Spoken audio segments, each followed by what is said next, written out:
We're joined by our colleague, Gordon Chang, Forbes.com, to comment on a conversation, a meeting, a staring contest between the Secretary of State of the United States, John Kerry, and Chinese Foreign Minister Wang Yi.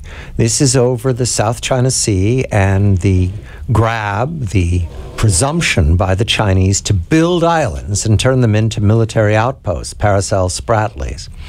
The Foreign Minister, Wang Yi, said that their claim on territorial sovereignty was as hard as a rock and unshakable. He also went on to say it is the demand of our people and a legitimate right of ours to make up territory and claim the South China Sea.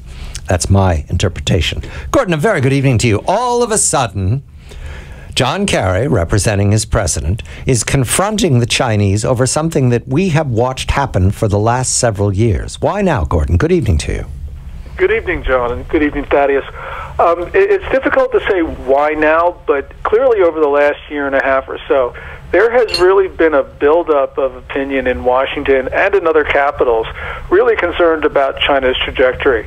And as we've seen China do a number of things in the last 9 months or so, this has also hardened views around the region. And so there is sort of consensus forming around the world that China is got to be deterred and more forceful measures need to be taken. Now, this is a late consensus. This should have formed well earlier than this.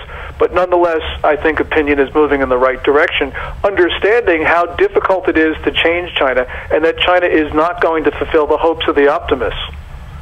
Gordon, it's Thaddeus. Do you find that this sea change of opinion in Washington has any correlation at all with the fact that the Chinese economy seems to be slowing down and on its way to moribund, perhaps? Well, that's a great question. I think that this change of opinion probably was in the works before people started to perceive how bad things China was. But, right now, I think that, you put your finger on something really important, and that is, as it becomes more obvious that the Chinese economy is in dire straits, and it really is, people are going to have much better views on China because they're not going to think that Beijing owns the 21st century.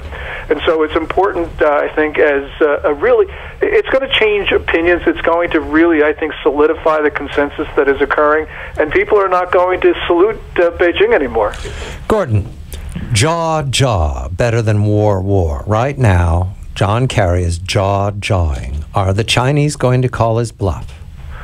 They absolutely will, because, in the past, there has been a very dangerous dynamic, and that is the Chinese engage in some provocative action, America issues warnings, and then America does nothing. And so the Chinese probably now are looking at Kerry and saying, this guy's full of hot air. He's not serious. The Iranians have just beaten him up, as well as some other people, the Syrians and a few others. And so they're thinking that they don't really have to take him seriously. Now, I don't know what's going through that big head of his, but the point is that if he is indeed serious, and I think there are people who are serious in Washington, then the Chinese are going to test us, and things are going to go sideways. It very well may not be over this particular issue of reclamations, but it could be something, and I think it'll be soon. And that is the real danger for the Chinese misperceiving American resolve. Gordon, it's Thaddeus. I, for one, am always happy to salute the Beijing butchers with a one-finger salute. But my question to you with our Pacific Asian partners and allies is this. They seem to be driving the United States towards taking this position regarding the South China Sea. No pun intended, but is this the end of leading from behind for the U.S. in this area? Well, we're being kicked by our friends and allies in the region to the front of the pack, and I think is probably the best way to put it. Clearly the Japanese want the United States to do more, and I think that has had a salutary effect on some of the opinions in the Obama administration. There has really been, I think, a concerted effort on the part of capitals around the world to make sure that Washington moves in better directions. And, John Kerry is a weaker Secretary of State than Hillary Clinton on China issues. She was actually in front of the region in 2010 when she made her famous statement in in July about the South China Sea being a U.S. national interest. Unfortunately, we haven't heard Kerry say that. And so that's why I think, going back to John's question, this is really going to be a problem because the Chinese don't know, where Kerry is, and they are going to push him to the limit. We're going to see how strong a Secretary of State we have. The islands, they continue to build them, and they're going to grow, and they're not going to stop, and their merchant fleet is out there surrounding the islands. The provocations have not slowed even slightly, Gordon. So how will we know that John Kerry is being listened to? What will it look like? I think what it'll look like will be we will see a Navy ship sail within 12 nautical miles of one of these reclaimed shoals, because we take the position that, and this is good from an international law point of view, which supports us, that reclamation does not create a territorial sea. And also, we're going to fly our planes over these reclamations because they do not have a territorial airspace. So this is going to be when we know American foreign policy really has changed, when we do something that could actually push the Chinese into a very dangerous place. And the reason is we did not confront China in 2012 when they seized Scarborough Shoal from the Philippines. That's when we should have done this. And now, China's gone on a bender since then because they realize there's no cost to aggression.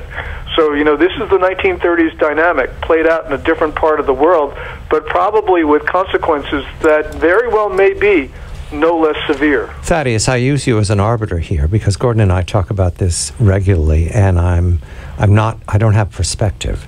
The Obama administration militarily confront China? Is that credible? I think that they're going to do everything, and rightly so, to avoid a military confrontation. I think that what Gordon's talking about, because it fits in with international law and the freedom of the seas, that the United States can test back, can push back in a very constructive manner. And I'm sure that this administration, just as other ones should have been and hopefully were before it, are looking for ways short of military confrontation to rein back in the Chinese. But the last question I have quickly for Gordon is, does this now also not go back to the fact that the Chinese communist economy is going downhill again, which has led to a sea change in the regime wanting to be more nationalist to appease its economic failures? 10 seconds, Gordon. Yes, they're lashing out, Thaddeus. You're absolutely right. And so the farther down it goes, the quicker the lash. Gordon Chang, Thaddeus McCotter, I'm John Batchelor.